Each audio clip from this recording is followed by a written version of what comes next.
what do you really want?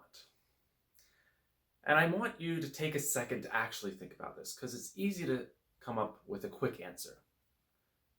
But the quick answer is usually not the right answer.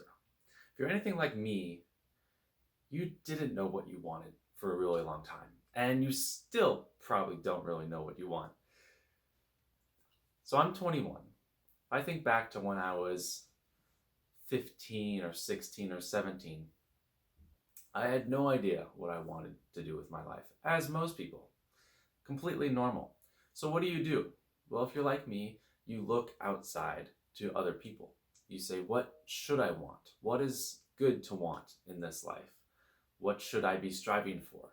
And the world is more than happy to give you a long, long list of things that you should want. In my case, it was things such as make a lot of money, have a huge impact, get a big online following, become an influencer of sorts, which is ironic because I'm still making this video. So maybe I'm really taking that one to heart. But there's this long list of things that society and everyone else told me to want. And this might sound cliche, but that's not always the same thing as what you want, believe it or not, because you never actually decided what you wanted by looking into your own self.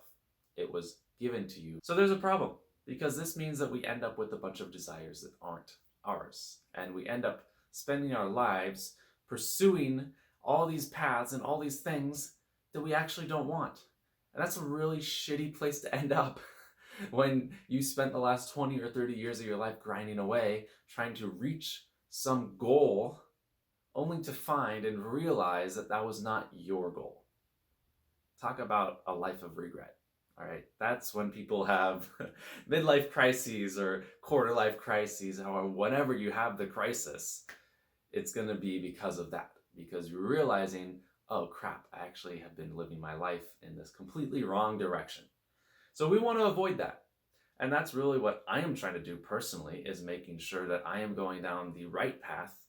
And I don't think there is one right path, but at least a path that I'm not going to end up regretting. That is my goal. So if society has given you all these other goals and most of your desires are not actually yours, supposing that is true, how do we go about fixing that? How do we go about actually finding out what it is that we want deep inside and creating a list of desires based on that is much more genuine and authentic to us? I always like to try to give some sort of practical advice in these videos, something that you can do, tangible practice that you can go implement, or a reflection you can do in an exercise, instead of just say, oh, do this thing, or try to be more like this. So the exercise and the practice that has really helped me with this task has been a version of what is called metta meditation. M-E-T-T-A, I believe is how it's spelled. And metta is really about cultivating compassion in your life. So the way that you do metta is you're sitting there and you're closing your eyes and you picture someone that you have a very easy and simple relationship with. So maybe one of your best friends. I usually do it with very close friends of mine that I just get along with, and it's not a complicated relationship. You picture someone like that and you imagine them to just be incredibly happy and joyful and getting everything that they want out of life and just being really excited and happy to be alive. And you envision that, and then you wish that for them. Say, I wish you to be happy. I hope that you are excited for your life and all these stuff. And you feel that. And that can be a very powerful exercise to cultivate compassion and love for other people. But then taking it another step, and this is where I think it can really help with ourselves, is putting yourself as the subject. So instead of imagining one of your friends as very, very happy and excited to be alive, picture yourself and see yourself as being stoked on life. And I've done this by just envisioning myself with a huge smile on my face, having a blast, loving life. And then I investigate that and I ask myself, what is that Ryan doing? I see if I can find the background. What kind of environment is he in when he's stoked on life and really excited and smiling and having a great time. And for me, whenever I envision that, I see myself outside. I see myself running around or biking or hiking, doing something outdoors. I see myself talking with friends and laughing and having conversations about subjects like these.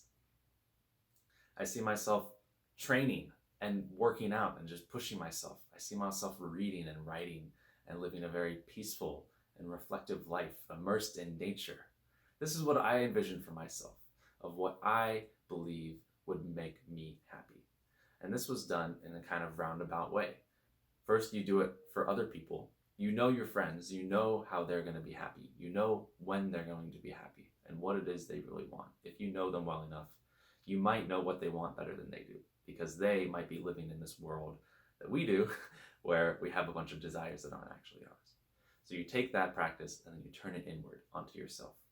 And you ask yourself, what is the situation that I'm going to be happiest in? What kind of environment am I going to be in? What am I going to be doing? Who am I going to be with? And that can really help you dig down to your authentic, personal desires that are not the same, most likely, as everything else that has been thrust onto you. That is what I found for myself. Now, if you run into the problem where you can't envision yourself happy, I've run into this with some people that I know. I've tried to do metta meditation, and I've tried to envision them as being happy and excited, and I can't. And I think that that speaks to a deeper problem, that we don't even know what it is that makes us happy.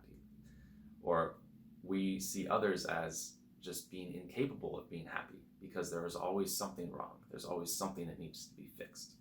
If that happens with you when you're doing this reflection exercise and turning it inwards onto yourself, that's a signal that there may be a deeper problem. And you need to tackle that problem first, which is asking yourself, why can't I be happy? When have I been happy in my life, if ever? Am I chronically unhappy? And if so, why? And that requires a much deeper analysis that kind of goes beyond the scope of this video, and that I am probably most definitely not qualified to talk about, but I probably will anyways at some point. That said, I'm glad you watched this video, and if you enjoyed it, leave a little like. More importantly, comment. I'd love to hear other people's ideas and thoughts. Subscribe if you want, but don't turn on your notifications. No. You know how I feel about that. Alrighty, everyone. Thanks for watching. Take care. Much mahalos and much love.